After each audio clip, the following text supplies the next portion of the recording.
የሚለው በዚህች ቀን ፊቱ እንደ ውሻ የሆነ ቅዱስ ክርስቶፎሮስ በሰማዕትነት አረፈ ነው የሚለው። እንደውም ሐዋርያና ሰማዕት እኮ ነው የሚለው። ፊቱ እንደ ውሻ የሆነ ነው የሚለው እንጂ ፊቱ ውሻ የሆነ አይልም። ቅዱስ ክርስቶፎሮስ የተባለው የአባት ጸዋሬ ክርስቶስ የተባለው የአባት በሮማን ካቶሊክ፣ በኦሪየንታል አብያተ ክርስቲያናት፣ በአንግሊካን ቸርቾች፣ በሉተራን ጭምር ቅዱስ ነው። ልብ በሉ፣ ቅዱስ ዶሚኒክ የተባለ አባት በካቶሊክ፣ በአንግሊካን ቸርቾች፣ በሉተራውያን ቅዱስ ተብሎ የሚከበር አባት ነው። ኦገስት 8 የሚከበር አጋንንት በጣም ሰለጠኑበት፣ እየተዋጉት ማለት ነው። ሊያዳክሙት ሞከሩ። ማንን? ቅዱስ ዶሚኒክን ይላል። በጸሎትም ይላል በሚጸልይበት ጊዜ ቅዱስ ዶሚኒክ ስመ ማርያምን እየጠራ ጸለየ። ስመ ማርያምን በመጥራት አጋንንትን እንደሚያሳዳቸው ተረዳ ይላል።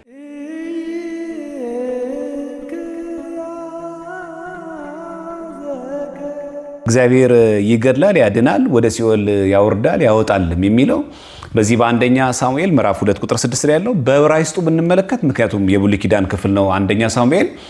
ስለዚህ በዕብራይስጥ የተጻፈውና ሲኦል የሚለውን የዕብራይስጡ የሚለው ሺኦል ነው የሚለው። ስለዚህ ዕብራይስጡ የሚለው ሲኦል ነው ማለት ነው። በጣም የሚገርመው ሰብአ ሊቃናት ራሱ የመጽሐፍ ቅዱስን ከዕብራይስጥ ወደ ግሪክ ሲተረጉሙ የዕብራይስጡን ሺኦል የሚለውን ሄዲስ ብሎ ነው የተረጎሙት። ይሄ ማለት በግሪክ ቋንቋ ሲኦል ማለት የሲኦል ጣር ከበበኝ የሞት ወጥመድም ደረሰብኝ የሚለው ሁለተኛ ሳሙኤል ምዕራፍ 22 ቁጥር 6 ላይ ያለው የሲኦል የሚለው ሺኦል ነው እንጂ የሚለው መቃብር አይልም። እና እግዚአብሔር አምላክ ወደ ሲኦል ያወርዳል፣ ያወጣል። በእርግጥ ይሄ ተከናውኖ አይተናል በመጽሐፍ ቅዱስ ላይ። በዚህ በሁለተኛ ነገሥት ምዕራፍ 13 ቁጥር 21 ላይ ሰዎችም አንድ ሰው ሲቀብሩ አደጋ ጣዮችን አዩ፣ ሬሳውንም በኤልሳ መቃብር ጣሉት። የኤልሳንም አጥንት በነካ ጊዜ ሰውየው ድኖ በእግሩ ቆመ። እንግዲህ የሞተ ሰው ነው፣ የኤልሳን መቃብር ነው የነካው። ስጋው የት ነው ያለው? መሬት ላይ። ስጋው ምን እያደረገ ነው? ተመልከቱት፣ በድን ነው። ያ በድን የሆነው ስጋው የኤልሳን መቃብር ነካ። የዛ ሙት ሰው ነፍስ የት ነው ያለችው? በሲኦል። ምክንያቱም 5500 ዘመን ሳይፈጸም ገነት አልተከፈተችምና። ስለዚህ የዚህ ሰው ነፍስ ያለችው በሲኦል ነው። ሞተ ይሄ ሰው።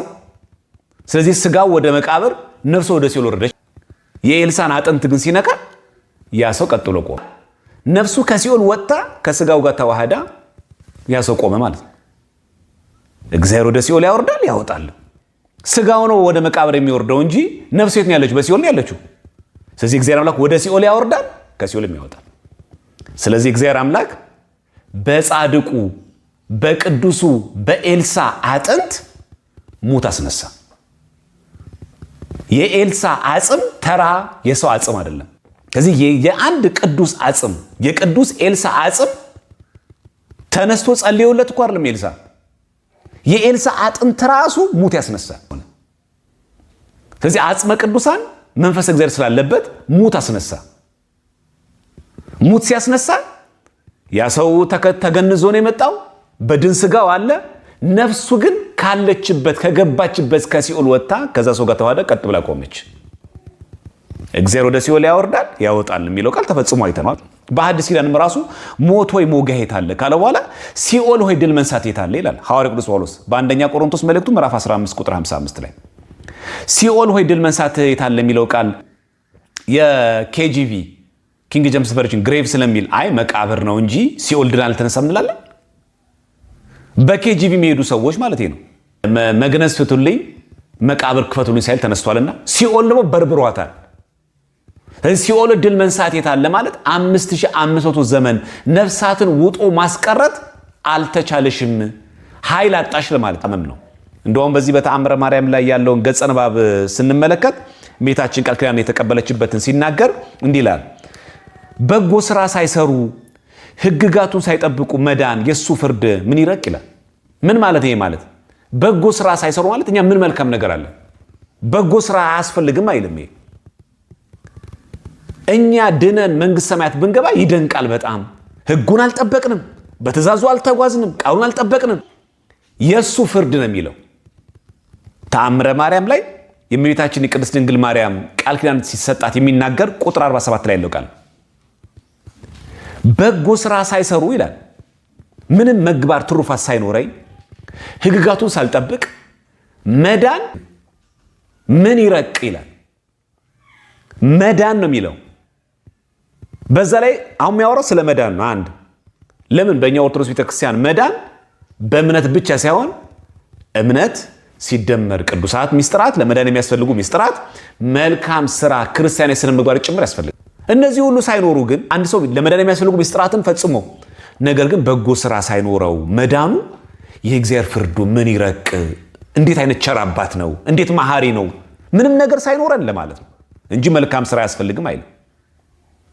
ልበ አምላክ ዳዊት ይህንን ሲናገር መተላለፉ የቀረችለት ኃጢአቱም የተከደነችለት ምስጉን ነው ይላል። መዝሙር 31 በቅንፍ 32 ቁጥር 1 ላይ መተላለፉ የቀረችለት ማለት የሰራው ኃጢአት ይቅር የተባለለት ሰው፣ በዛ ላይ ደግሞ ኃጢአቱ ደግሞ የተከደነችለት ሰው ምስጉን ነው። ምን ማለት ነው? ኃጢአት ሰርቶ እግዚአብሔር አምላክ የማረው እንደኛ አይነቱ ብዙ ጉድፍ፣ ብዙ ርኩሰት፣ ብዙ ኃጢአት ሰርተን በሞገስ የሚያቆመን ኃጢአቱ የተከደነችለት፣ መታለፉ ደግሞ የቀረችለት የተተወለት፣ አረ ምስጉን ነው የሰው። ኃጢአቱ ጥሩ ነው እያለ አይደለም፣ መተላለፍ ደግን ያረከው እያለው አይደለም። የቀረት ብፁዕ ነው፣ ምስጉን ነው። እግዚአብሔር አምላክ እንዴት ቢወደው ነው ከባቴ አበሳ የሆነ አምላካችን የዚህን ሰው ኃጢአት እንዲያርጎ ሸፈነለት። ተአምረ ማርያም የሚናገረው ይሄንን ነው።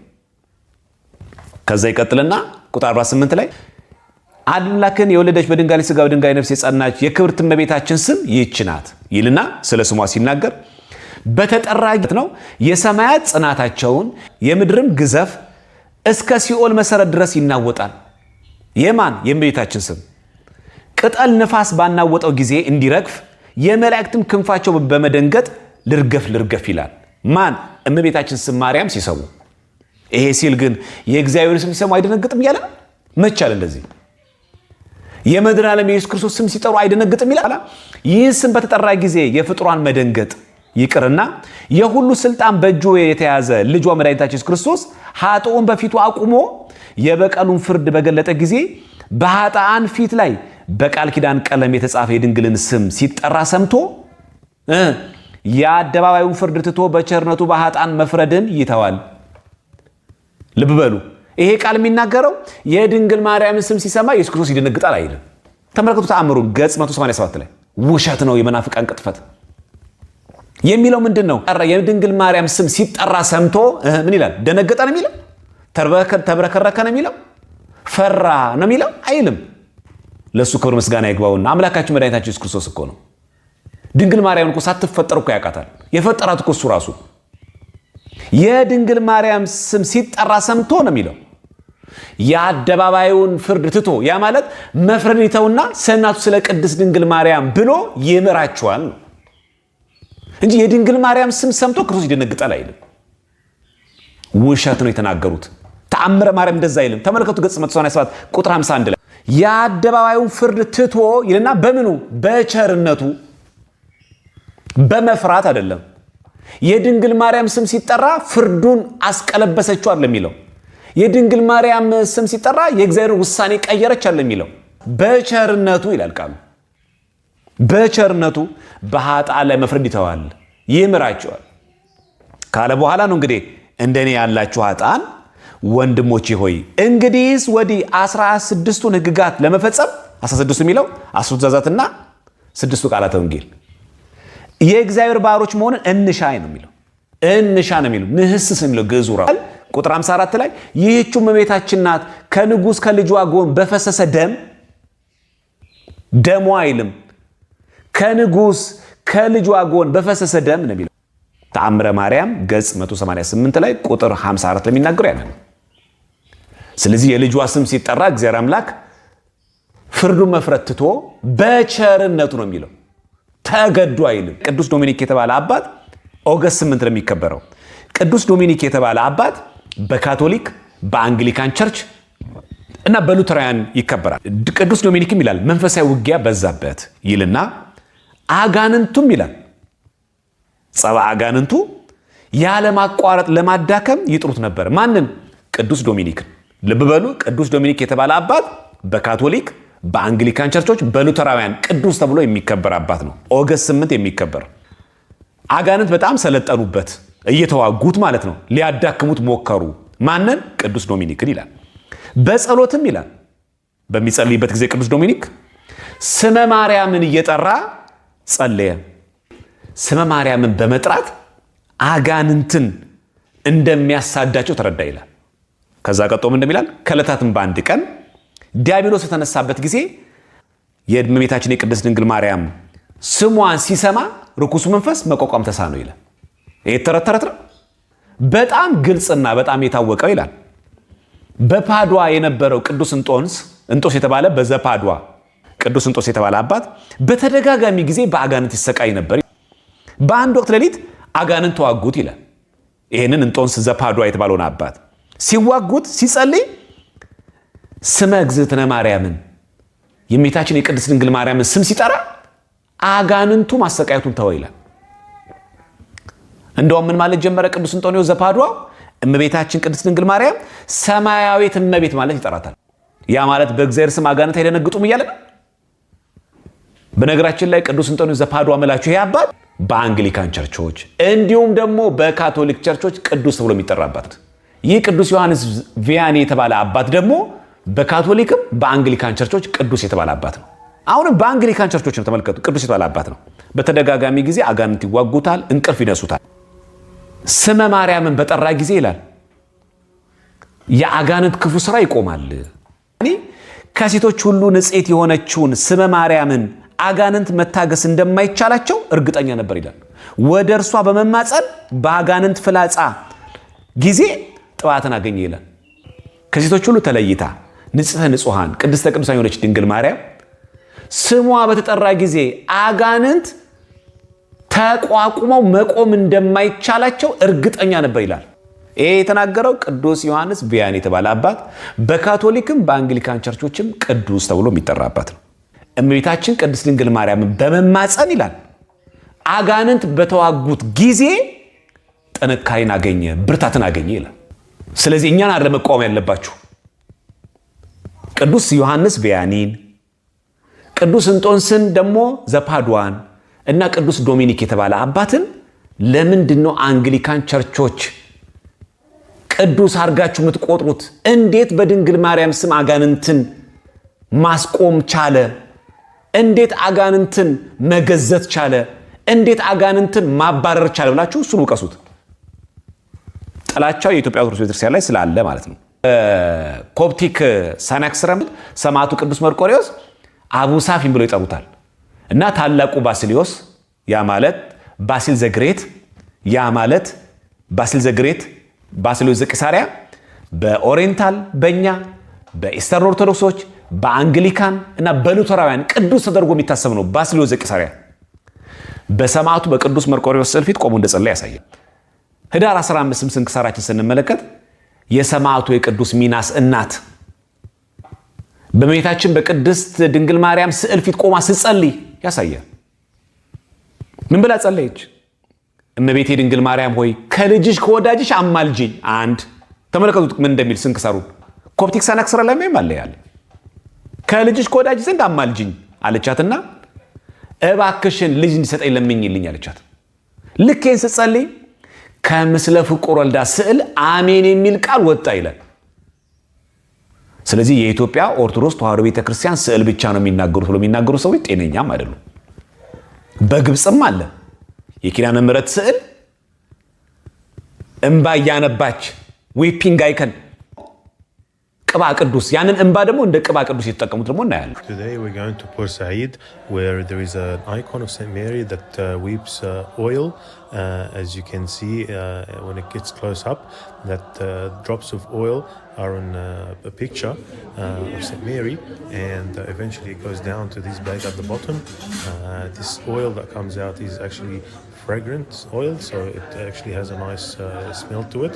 It's not a normal oil. The story behind this oil is that a lady had cancer and Saint Mary appeared to her and she performed the miracle for her. Ever since then, every anniversary of the miracle and many times even the hands of the lady with the whip oil. This was testified to by many bishops and priests. This is the bandage that she was wearing during the miracle, and it's full of crosses from blood. Pope Shenouda saw the miracle and he testified to it, and he recognized it as a miracle in the church. ይሄ ገድለ ክርስቶስ ሰምራ ነው። የታተመው ደግሞ በኢትዮጵያ ኦርቶዶክስ ተዋሕዶ ቤተክርስቲያን በትንሳኤ ማተሚያ ድርጅት ነው። ገጽ 57 ላይ ያለውን በመጥቀስ ሲነቅፉን ሰማል። ላይ ቁጥር 77 ላይ ተመልከቱ። ከ40 ቀን በኋላ በሰንበት የምሳ ሰዓት ትመገብ ዘንድ ሽንኩርት ሰጧት ይላል። ማን ሽንኩርት ተመገበችው? ቅድስት ክርስቶስ ሰምራ። እናታችን ክርስቶስ ሰምራም እንዲህ አለች፣ ይህን ሽንኩርት ከበላሁ በኋላ ቤተክርስቲያን ገባሁ አለች። ከዚያም የእመቤታችንን ስዕል ስትሳለም የብርሃን እናቱ የእመቤታችን የማርያም ስዕል እጇን በግንባሯ ላይ አድርጋ የበላሽው ሽንኩርት ሸቶኛልና ወደ ኋላሽ ተመለሺ አለቻት ይላል። ልክ ልጅ እጇን ግንባሯ ላይ አድርጋ ነው የሚለው። ይህንን በሰማች ጊዜ ከእመቤታችን ከማርያም የቃል ግርማ የተነሳ በግንባሯ ተደፋች ነው የሚለው። ገፈተረቻት አይደለም። ከእመቤታችን ከቅድስት ድንግል ማርያም የቃል ግርማ የተነሳ ነው የሚለው። በደንብ ተመልከቱ ገድሉን ገጽ 58 ላይ ከእመቤታችን ቅድስት ድንግል ማርያም የቃል ግርማ የተነሳ ደነገጠችና በግንባሯ ተደፋች ነው የሚለው እንጂ ገፈተረቻት አይልም። አንድ እሷ ግን ይላል ወዳጄ ክርስቶስ ሰምራ ሆይ አትፍሪ።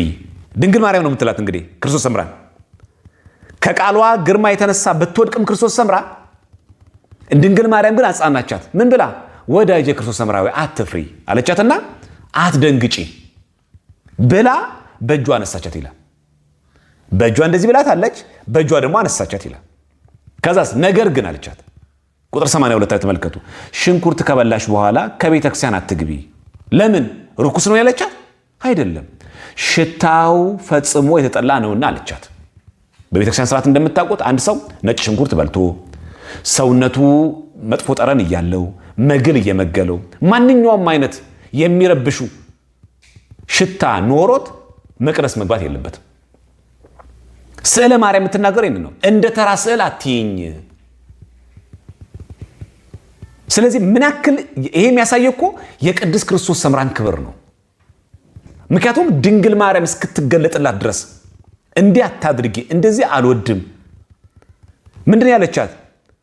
ከቤተ ክርስቲያን አትግቢ ያለቻት። ለምን? ሽታው ፈጽሞ የተጠላ ነውና አለቻት። ሽታው ነው አለቀ እንጂ ነጭ ሽንኩርት ሲፈጠር ርኩስ ነው አለቻት። ከዛ ይቀጥልና ስለዚህ ነገር ክርስቶስ ሰምራ ለአንድ ዲያቆን ልጄ ሆይ ሽንኩርት በልተ ከቤተ ክርስቲያን እንዳትገባ ስትል መከረችው ይላል። ክርስቶስ ሰምራ ከማን አገኘች? ከድንግል ማርያም። ሽንኩርት በልተ ዲያቆንና ቤተ መቅደስ አትግባ፣ ይሸታል። ሽታው ነው አለቀ። ሌላ ነገር ምን ነገር የለውም። እርኩስ ነው አይልም። ተመልከቱ። ተአም ገድሉ የሚናገረው ይሄ ነው። ገድለ ክርስቶስ ሰምራ በ1664 ነው እንደ አውሮፓውያን አቆጣጠር። ኒሎስ የተባለ አባት ነው፣ መጋቢ ነው። በሩ ላይ የድንግል ማርያም ምስለ ፍቁር ስዕል ነበር። ምግብ በሚያበስልበት ጊዜ ለአሃው ማለት ነው ጭሱ የድንግል ማርያምን ስዕል እያጠቆረ መጣ። ሲጀመር ቅዱሳት ስዕላት ኩሽና፣ ጭስ ያለበት፣ ቆሻሻ ያለበት፣ ጠራ ፀሐይ፣ ለዝናብና ለፀሐይ ተጋልጠው ቅዱሳት ስዕላት አይቀመጡም። ይሄ ሰው ግን ጭሳ ጭሳ። ከዛ ከስዕሏ ድምፅ ወጣ ነው የሚለው። ከዛ ከጓደኞቹ መካከል እንደው የሚያፌዙበት የሆነ ሰው ድምፅ ከኋላ የሚጮህ አታጭስብኝ እንጂ የሚል ድምፅ ከጓደኞቹ መካከል እንደው በቃ እየቀለዱ መስሎት ችላ አለ ይላል። ግን ድምፁ ሲወጣ የነበረው ከስዕለ ማርያም በጭሱ እያጠቆርከኝ ነው ብላ። ይሄ ድምፅ የወጣው ከምስለ ፍቁር ስዕል ነው። 1964 ዓ.ም ጭሱ ስዕሌን እያጠቆረው ነው፣ ስዕሉ ላይ ጭስ አታጭስ አለችው። ችላ ብሎ ሄደ። ወዲያውንም እውር ሆነ ነው የሚለው። ስለዚህ ቅዱሳት ሰዓት ልናከብራቸው ይገባል። አፋችን የሸተተ ባልታጠበ እጅ ባልታጠበ ሰውነት ቅዱሳት ስዕላትን እንደ ተራ ነገር መያዝ መጨበጥ አይገባም። ቅዱሳት ናቸው። ቅዱስ ነው ማለት ልዩ ነው፣ ክቡር ነው። በቃ ክርስቶስ ሰምራ ነገረቻት ይሄን ነው። በተመሳሳይ እመቤታችን ቅድስት ድንግል ማርያም ለዚህ ሰው ነገረችው። ኒሎስ የተባለ አባት ምናልባት ከፈረንጅ ታሪክ ተጠቅሶ ሲነገር ከተረዳ ነው ማለት። ክርስቶፎሮስ ማለት ጸዋሬ ክርስቶስ ማለት ነው። መድኃኔ ኢየሱስ ክርስቶስ በሕፃን አምሳል ተገልጦለት እሱ ተሸክሞት የሚያሳይ ነው ክርስቶፎሮስ ማለት። በምስራቅ ኦርቶዶክሶች አንገቱ በላይ የሚሳለው ፊቱ የውሻ መልክ ተደርጎ ይሳላል። ሲፈጠር ውሻ ሆኖ አይደለም። በእኛም ስንክሳር ሚያዝያ 2 ላይ ክርስቶፎሮስን እንደ ውሻ ነው የሚል እንጂ ውሻ ነው አይልም። አንገቱ ልክ ከአንገት በታች ሰው ሆኖ ከአንገት በላይ ደግሞ ውሻ ሆኖ የተፈጠረ ሰው ሆኖ አይደለም። ይሄ ጻድቅ ምንድን ያለው? እግዚአብሔር ሆይ የኔን ደም ግባት የኔን ውበት አይቶ ሰው እንዳይሰናከል ከአንገቴ በላይ ያለውን ይሄንን ፊቴን የውሻ መልክ አድርገዋል። ለትትና እኮ ነው ያደረገው። ራሱ ሚያዝያ 2ኛ ስንክሳር እንደሚለው በዚች ቀን ፊቱ እንደ ውሻ የሆነ ቅዱስ ክርስቶፎሮስ በሰማዕትነት አረፈ ነው የሚለው። እንደውም ሐዋርያና ሰማዕት እኮ ነው የሚለው። ፊቱ እንደ ውሻ የሆነ ነው የሚለው እንጂ ፊቱ ውሻ የሆነ አይልም። ቅዱስ ክርስቶፎሮስ የተባለው ይሄ አባት ጸዋርየ ክርስቶስ የተባለው ይሄ አባት በሮማን ካቶሊክ፣ በኦሪየንታል አብያተ ክርስቲያናት፣ በአንግሊካን ቸርቾች፣ በሉተራን ጭምር ቅዱስ ነው። የግድ አንድ ቅዱስ ለመባል በውጭ ባሉ መዛግብት ካልተገኘ ጉዳይ ውሸት ነው የሚሆነው ማለት ነው። በምስራቅ ኦርቶዶክሶች የቅዱስ ክርስቶፎሮስ ስዕል ሲሳል የውሻ መልክ የሚሳል አድርጎ ያ ብቻ አይደለም። የጀርመን፣ የጣሊያን፣ የስዊዘርላንድ፣ የህንድ የሚጠብቃት ቅዱስ ነው ይላሉ። ጭራሽ የማርቲን ሉተር ሀገር ጀርመንን የሚጠብቃት ቅዱስ ፓትሮን ሴንት ክርስቶፎሮስ የሚለው እንደው ይለይላችሁ ማለት ነው። በስዕሉ ስትሳለቁ የነበራችሁ ማለት ነው። የጀርመን፣ የጣሊያን፣ የህንድ፣ የስዊዘርላንድ ከ10 ከ20 በላይ ያሉ ሀገሮችን የሚጠብቃቸው ቅዱስ ልክኛውን አስራት ሀገሯናት እመቤታችን ቅድስት ድንግል ማርያም ለኢትዮጵያ እንደምንለው የሚጠብቅ ቅዱስ ሴንት ክርስቶፎሮስ ነው የሚለው። ዶግሄድን ነው የሚለው።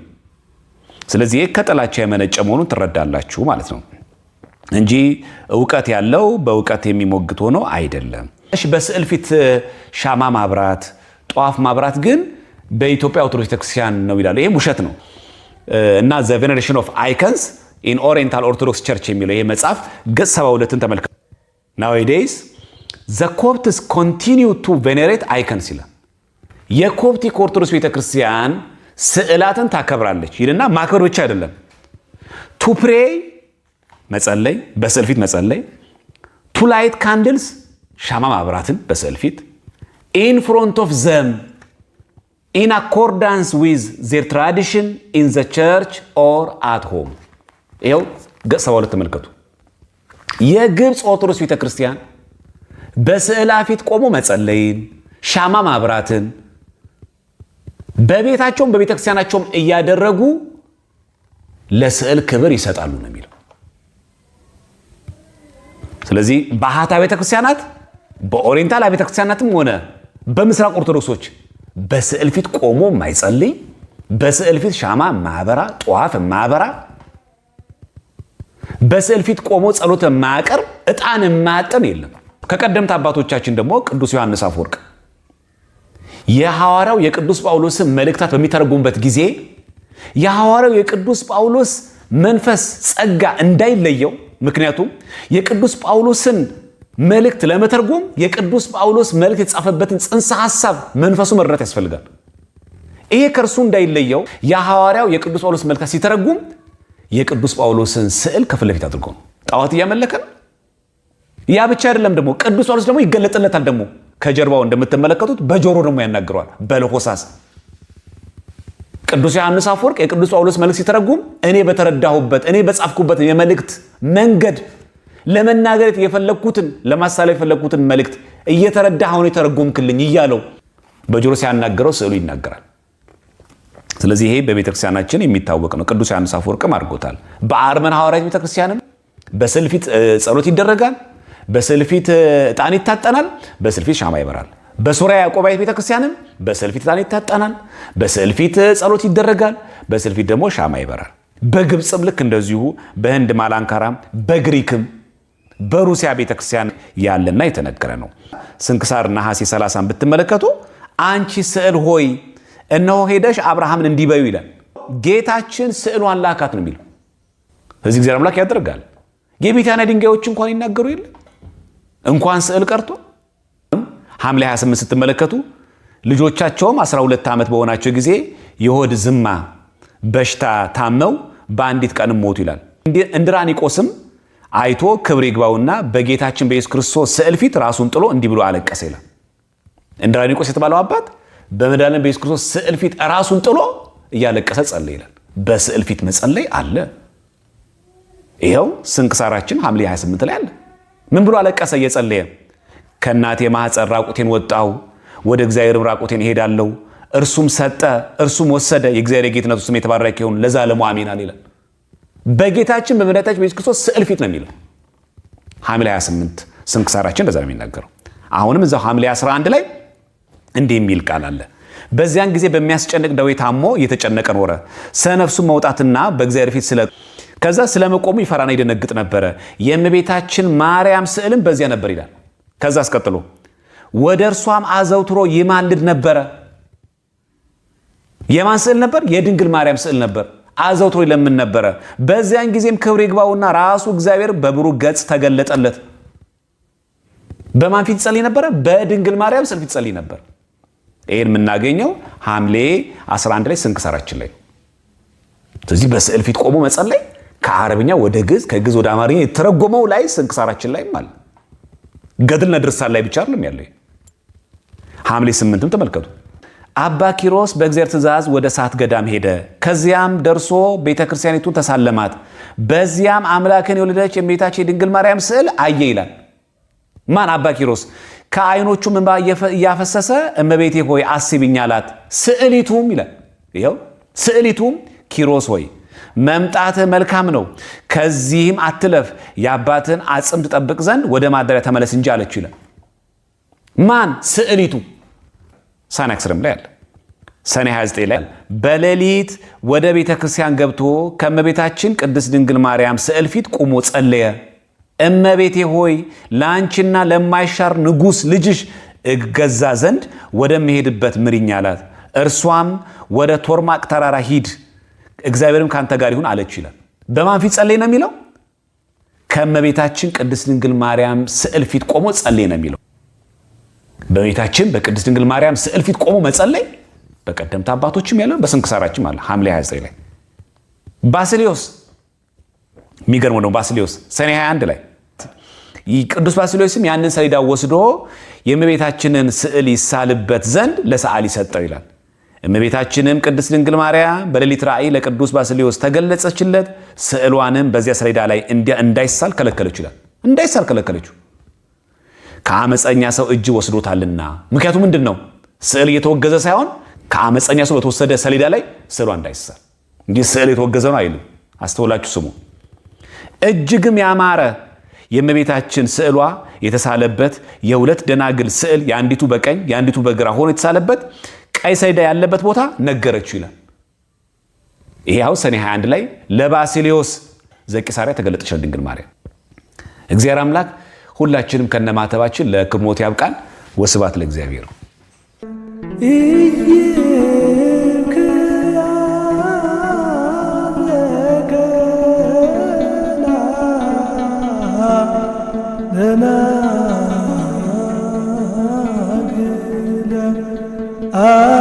አሩተ